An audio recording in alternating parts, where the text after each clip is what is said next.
नमस्कार मित्रांनो, मराठी माणूस प्रदीप. रोहित पवारांनी जे काही सगळ्या गोष्टी ते करतायत, दादांच्या हत्येमागं कोण आहे, काय आहे, का ती कारणं बाहेर येत नाहीत, त्याच्यासाठी झडतायत, निश्चित चांगली गोष्ट आहे. पण या बाजूला, इकडच्या बाजूला स्वतः अजितदादांच्या सख्ख्या रक्ताची, स्वतःच्या रक्ताची, मग ती पत्नी असेल, मुलं असतील, त्यांच्या पक्षातली काही जी लोकं असतील, ती सगळी लोकं बोलतायत, पण एवढ्या उघडपणे, एवढ्या उग्रपणे बोलत नाहीयेत. याच्यातून एक भेद आणि याच्यामधून या सगळ्या गोष्टी दिसून येत आहेत, ज्यातून राजकारण हळूहळू पुढे तापू लागलंय. काल एका पत्रकार परिषदेमध्ये जेव्हा सुनेत्रा पवारांना राष्ट्रीय अध्यक्ष म्हणून जेव्हा घोषित केलं, त्याच्यानंतर एक पत्रकार परिषद झाली. त्या पत्रकार परिषदेच्या आधी माईक जेव्हा ठेवले होते पत्रकारांनी, त्या माईकच्या वेळेला अनेक तिथल्या स्थानिक आमदारांमधल्या चर्चा आपल्याला संपूर्ण दिसून आल्या. अजितदादांच्या जाण्यानंतर जे काही व्हायचं ते होऊ लागलं, ते बरोबर होतंय. आणि ते जसं जसं पुढे जाईल तसं तसं या राजकारणातला किंवा हे जे काही दोन्ही राष्ट्रवादींच्या मधलं जे काही राजकारण किंवा हे जे चालू आहे, राजकारणच चालू आहे, लक्षात ठेवा, राजकारणच चालू आहे. कारण मी तुम्हाला एक गोष्ट सांगतो, जे शरद पवार सांगतात की हा अपघातच आहे, घात नाही आहे, आपण कोणीही राजकारण याच्यावर करायचं नाही, ते शरद पवार एका महिन्यानंतर रोहित पवार आणि या सगळ्या लोकांना या सगळ्या गोष्टी करताना कसं काय बरं बघू शकतात? ज्याच्या मग राजकारण नाही असं तुम्हाला वाटतं?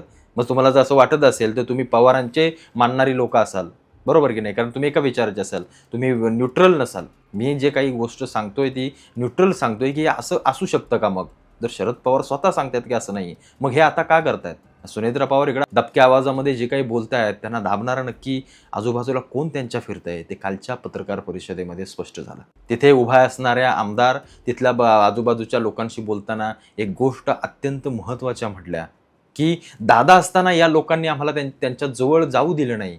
निदान आज वहिनी आहेत तर ताई आहेत तर आम्ही त्यांच्या बिंदासपणे जवळ जाऊ शकतो. अशा पद्धतीचं हे स्टेटमेंट एक गोष्ट दर्शवून देतं की ही जी कोणी दोन लोक आहेत, ही या राष्ट्रवादीला किंवा या सुनेत्रा पवारांच्या संपूर्ण राजकारणाला हातामध्ये घेऊन चालवत आहेत का, हा प्रश्न सगळ्यांना उपस्थित झालाय.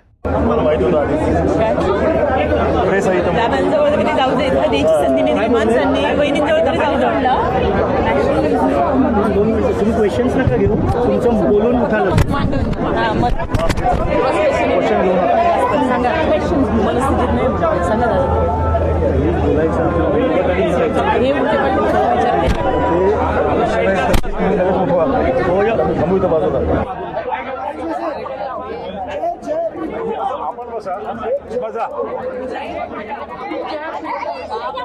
तुमचं स्टेटमेंट करायचं उठायचं असेल.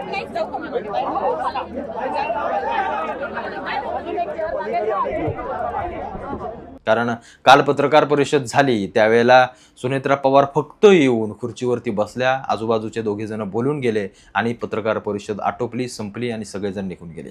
राष्ट्रीय अध्यक्ष जेव्हा झाला त्यावेळेला घोषणा झाली. राष्ट्रीय अध्यक्षाची 2 मिनिटाचं काय ते बोलण्याची एक चिठ्ठी दिली होती, त्याच्यावरती ते बोलून झालं. त्याच्यानंतर कार्यकारिणीची बैठक संपली, राष्ट्रवादीचा राष्ट्रीय अध्यक्ष घोषित झाला. अजितदादांच्या मृत्यूच्या वेळी चिता विझली नाही की उपमुख्यमंत्री व्हा म्हणून हे आवाज येऊ लागले आणि सुनेत्राताई पवार उपमुख्यमंत्री तात्काळ झाल्या. इथूनच शब्द बाहेर फुटतायत की अजितदादांनी असं आम्हाला तर काही सांगितलंच नव्हतं की राष्ट्रवादी दोन्ही एकत्र होणार आहे किंवा असं काही, त्याच्यामुळे हे काय होणार नाही, आमचा पक्ष आमच्या हातात आहे, तो आम्ही वाढवू. पार्थ पवारांना खासदारकीचं तिकीट दिलं जातं सध्याच्या येणाऱ्या राज्यसभेच्या आणि त्यांची घोषणा केली जाते. त्यांना सांगितलं जातं की इथं बसा, तिथं नका बसू. या सगळ्या गोष्टी सांगणारे किंवा ह्या सगळ्या गोष्टी हाताळणारे हे प्रफुल्ल पटेल आणि सुनील तटकरे महाराष्ट्राच्या नजरेमध्ये पुन्हा येऊ लागले. एका बाजूला असं वाटत होतं की सुनेत्रा पवार योग्य निर्णय घेत आहेत, पण तो योग्य निर्णय कुणाला विचारून घेत आहेत, या सगळ्या गोष्टी कालच्या पत्रकार परिषदेमध्ये आणि त्या सगळ्या नाट्यमय सगळ्या गोष्टींमध्ये स्पष्ट होऊ लागलेत. यांना कोण सांगतंय या दोघांना, हे देखील अनेक जण प्रश्न विचारतायत. कारण यांना कोणतरी सांगणार असेल.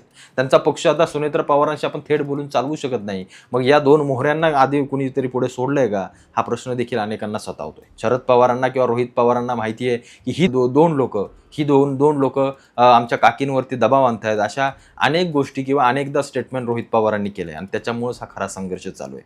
हे राष्ट्रवादी विलनीकरण झालं असतं, पण ही दोन लोक आम्हाला आड येत आहेत. त्याच्यामुळे रोहित पवार, शरद पवार यांच्या गटातली सगळी लोक भडकून उठलेत आणि त्यांना समजते की ही दोन लोक आहेत, त्याच्यामुळे आपण हे एकत्रीकरण करू शकत नाहीये. पण या दोन लोकांना चालवणार नक्की कोण आहे, हा प्रश्न अजूनही अनुत्तरितच आहे.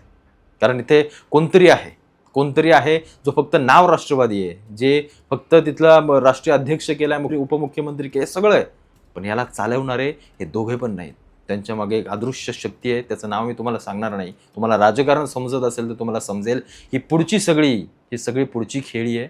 हा प्लॅन सगळा पुढच्या भविष्यातल्या राजकारणाचा आहे. एवढंच मला फक्त तुम्हाला सांगायचं. पण एवढं मात्र निश्चित झालं की सुनेत्रा पवारांना चालवणारं निश्चित कोणीतरी आहे. ठामपणे सांगू शकत नाही, पण कालच्या त्या एका पत्रकार परिषदेच्या आधीच्या व्हिडिओने या सगळ्या गोष्टी स्पष्ट करून सांगितल्या किंवा दाखवल्या की इथं काहीतरी शिस्त आहे, इथं काहीतरी घडतंय, जिथं हा पक्ष कोणाच्या तरी दुसऱ्याच्याच हातात आहे आणि हे इथं फक्त कठपुतलीसारखे चालवलं जात आहे.